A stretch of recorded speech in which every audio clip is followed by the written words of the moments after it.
बिस्मिल्लाहिर्रहमानिर्रहीम। Dear student, आज हमारा नेक्स्ट टॉपिक है सेक्सुअली ट्रांसमिटेड डिजीज़ के सिलसिले में एड्स। और ये बहुत अहम टॉपिक है। वो वायरस जो एड्स की वजह बनती है उसे हम नाम देते हैं SSRNA, मतलब सिंगल स्टैंडर्ड RNA वायरसेस, और इन्हें रेट्रोवायरसेस का नाम भी देते हैं और ये फैमिली रेट्रोवायरिडी से तल्लक रखती हैं। इन्हें इसलिए रेट्रोवायरसेस का नाम दिया जाता है कि इनके पास एक स्पेशल प्रोटीन होती है, यानी स्पेशल एंजाइम, जैसे हम रिवर्स ट्रांसक्रिप्टेज एंजाइम का नाम देते हैं। हम ये देखते हैं कि आम जानदारों के अंदर उनका जेनेटिक मटेरियल DNA जो है पाया जाता है, और DNA से हदायत जो हैं जो आगे फ़्लो करती हैं वो इस तरह एक तरीके के साथ करती हैं कि DNA जो है, DNA की कापी जो है वो बनती है मैसेंजर RNA की शक्ल में। मैसेंजर RNA तक का अमल जो है वो कहलाता है ट्रांसक्रिप्शन, और ट्रांसक्रिप्शन के बाद प्रोटीन बनती है, और प्रोटीन के बनने के अमल को हम बोलते हैं ट्रांसलेशन, और सारे अमल को हम क्या बोलते हैं? Central dogma. और यही सेंट्रल डोग्मा जो है, कायनात में सभी जानदार जो हैं इसी सेंट्रल डोग्मा को फॉलो करते हैं। लेकिन रेट्रोवायरसेस के सिलसिले में हम देखते हैं कि इनके पास इनका जेनेटिक मटेरियल जो है RNA की शक्ल में है, और वो भी सिंगल स्टैंड। तो लाजमी है कि इसे पहले DNA में कन्वर्ट होना पड़ेगा। तो जब DNA में कन्वर्ट होगा तो DNA से आगे फिर मैसेंजर RNA बनेगा, और फिर मैसेंजर RNA से आगे प्रोटीन बनेगी, और फिर ये सेंट्रल डोग्मा को फॉलो करेंगे। तो इसीलिए इनके पास स्पेशल एंजाइम होती है जिसे रिवर्स ट्रांसक्रिप्टेज का नाम देते हैं। अगर हम इसकी डायग्राम को देखते हैं इस वायरस की, इधर हम देखते हैं कि ये अंदरूनी घेरा जो है ये प्रोटीन का कैप्सिड होता है। कैप्सिड मीन घेरा। तो इसके अंदर ये जो फाइबर्स बने हुए हैं ये वाले ये RNA है, ये वाला RNA, और RNA के साथ ये प्रोटीन पड़ी हुई है, ये एंजाइम रिवर्स ट्रांसक्रिप्टेज एंजाइम, जो कि इसे DNA में कन्वर्ट करेगी। इसके अलावा इसके ऊपर एक बैरूनी गलाफ भी होता है इस वायरस के ऊपर। उस गलाफ के ऊपर ख़ास किस्म की प्रोटीन पाई जाती है, उसे हम ये GP120 का नाम देते हैं, जो कि ग्लाइकोप्रोटीन है।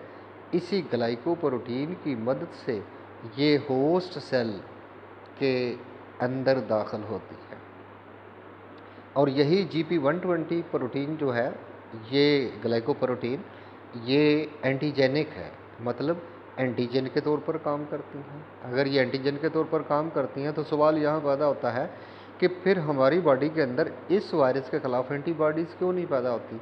ये हम देख रहे हैं कि इस GP के ऊपर एक कवरिंग मौजूद है, एक ग़िलाफ़ है, ये मास्कड रहती है ये GP120, क्योंकि ये एंटीजन है। एंटीजन को फिर हम जब वो खुद ही मास्कड है, वो ग़िलाफ़ में बंद है, तो हमारी बॉडी का जो डिफेंस सिस्टम है इसे रिकग्नाइज नहीं करेगा और इसके ख़िलाफ़ एंटीबॉडीज़ नहीं बनाएगा। तो ये जब होस्ट सेल के अंदर ये वायरस दाखिल होती है तो तब थोड़ी देर के लिए, बहुत ही कलील मुद्दत के लिए ये अनमास्क्ड होती है GP120, तो उतनी देर में हमारी बॉडी इसे पहचान नहीं पाती, इसीलिए इसके अंदर ये एंटीबॉडीज़ बनने का अमल नहीं होता। तो ऑल ओवर द वर्ल्ड जो है ये वायरस से, रेट्रोवायरसेस से, ये HIV वायरस से आगाही के लिए डे मनाया जाता है, उसे एड्स डे का नाम देते हैं, और ये 1 दिसंबर को मनाया जाता है। इसका मकसद लोगों में आगाही पैदा करना, कंपेन करना ताकि इसकी एड्स की पेचीदगियों से बचा जा सके।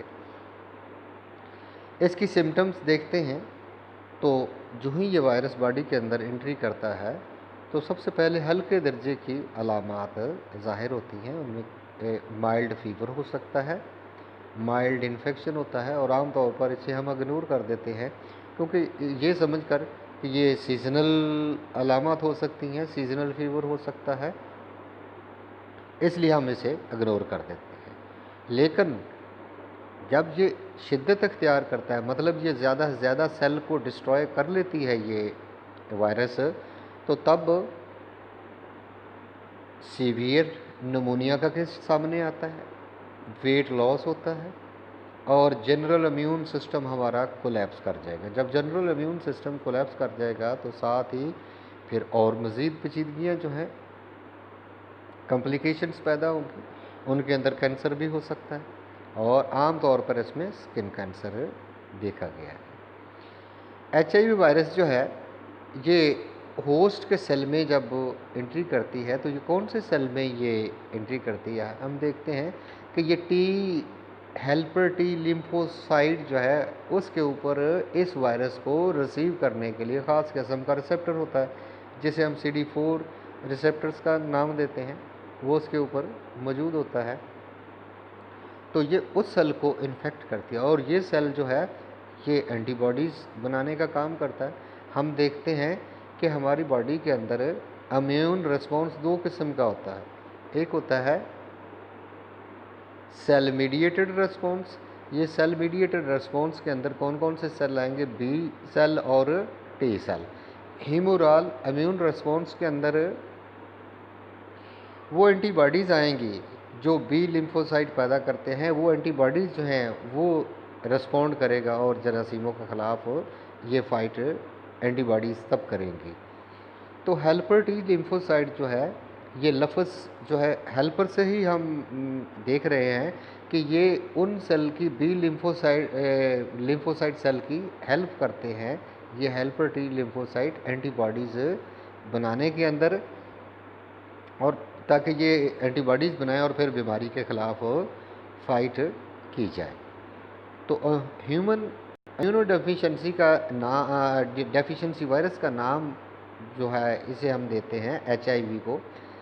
HIV ये ह्यूमन इम्यूनोडेफिशिएंसी वायरस इसलिए देते हैं कि ये हमारे इम्यून सिस्टम के मेन सेल जो कि एंटीबॉडीज़ पैदा करवाते हैं ये उनको डिस्ट्रॉय कर देती है, इसीलिए हम इसको नाम देते हैं ह्यूमन इम्यूनोडेफिशिएंसी वायरस, यानी हमारे सिस्टम बॉडी के अंदर इम्यून सिस्टम को कोलैप्स करने वाली वायरस। तो हम इसे एक्वायर्ड इम्यून डेफिशिएंसी सिंड्रोम का नाम भी देते हैं, इसलिए देते हैं कि जब लफ्ज़ सिंड्रोम आया इस बीमारी के अंदर क्या होता है कि बहुत ज़्यादा कॉम्प्लिकेशंस पैदा हो जाती हैं। सिंड्रोम लफ्ज़ जो है ये इसका मतलब है कि जब बहुत सारी बीमारियां एक ही वक्त में गलबा पा लें, बहुत सारी कॉम्प्लिकेशंस आ जाएं, तो तब इसे सिंड्रोम का नाम देते हैं। और वो किस वजह से आता है कि हमारा इम्यून सिस्टम कोलैप्स कर जाता है, उसके कोलैप्स कर जाने की वजह से ये हमारी बॉडी के ऊपर गलबा पा लेती है हर किस्म की बीमारियां, तो इसीलिए इसे एड्स का नाम भी देते हैं। हम अक्सर बोलते हैं HIV पॉजिटिव। HIV पॉजिटिव का मतलब ये है अगर किसी शख्स के अंदर वो HIV पॉजिटिव वो शख्स निकल आया तो इसका मतलब ये नहीं कि उसे एड्स है, इसका मतलब सिर्फ यही लेंगे कि वो HIV पॉजिटिव है। तब तक उसे हम एड्स का मरीज़ नहीं कह सकते जब तक कि हमारी बॉडी के बहुत ज़्यादा टी लिम्फोसाइट जो हैं हेल्पर टी लिम्फोसाइट डिस्ट्रॉय ना हो जाए और बीमारी जो है वो शिद्दत इख्तियार ना कर जाए। ये मोहलक वायरस है और ये प्लेजेंटा को क्रॉस कर जाती है और प्लेजेंटा को जब क्रॉस करती है तो ज़ाहिरी बात है कि ये फीटस को भी मुतासर करेगी और वो पैदाइशी तौर पर ही एड्स लेकर ही पैदा होगा। लेकिन इसको कंट्रोल करने के लिए प्लेजेंटा से को क्रॉस ना करे ये वायरस, इसके लिए मेडिसिन अवेल है, लेकिन इसके लिए भी प्रेग्नेंट वूमेन को आगाही की ज़रूरत होती है। और जब वो क्लिनिक में विज़िट करती हैं अपने रूटीन चेकअप में, अगर वो HIV पॉजिटिव निकल आती हैं तो उनको फिर गाइड किया जाता है और उन्हें मेडिकेशन दी जाती है ताकि ये आगे ना फैले, आगे क्रॉस ना करें। अब हम देखते हैं कि ये सेक्सुअली ट्रांसमिटेड डिजीज़ेज़ जो हैं इन्हें हम कंट्रोल कैसे कर सकते हैं। सबसे पहली बात ये है कि चूँकि ये सेक्सुअल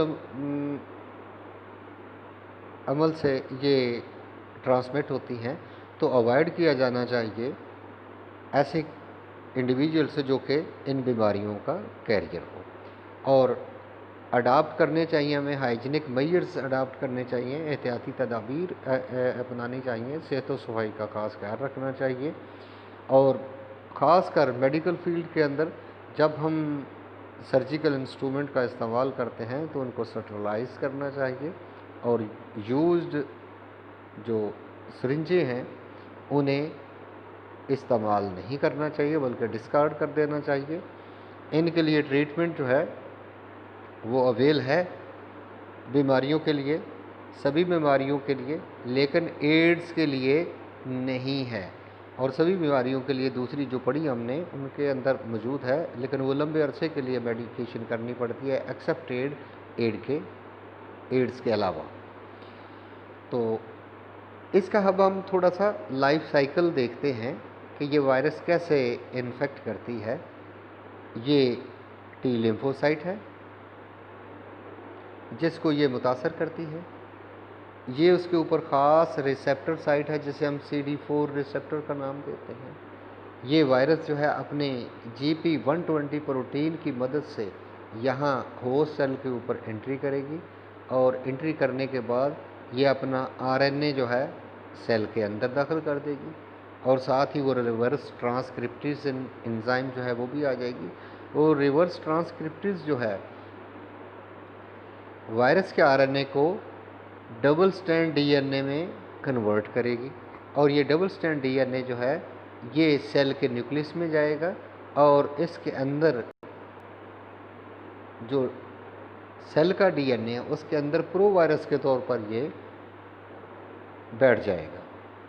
अब वहाँ से फिर ये RNA की शक्ल, मैसेंजर RNA की शक्ल में इसकी फ़ोटोकॉपी बनेगी और यहाँ फिर ट्रांसलेशन का अमल होगा और फिर ये नई कापियाँ बनेंगी वायरस की और ये कापियाँ यहाँ से बाहर निकल जाएंगी और नेक्स्ट सेल को मुतासर करेंगी। Dear student, sexually transmitted disease के सिलसिले में हमने जो पिछली वीडियोस के अंदर हमने लेक्चर वो पढ़े देखे हमने,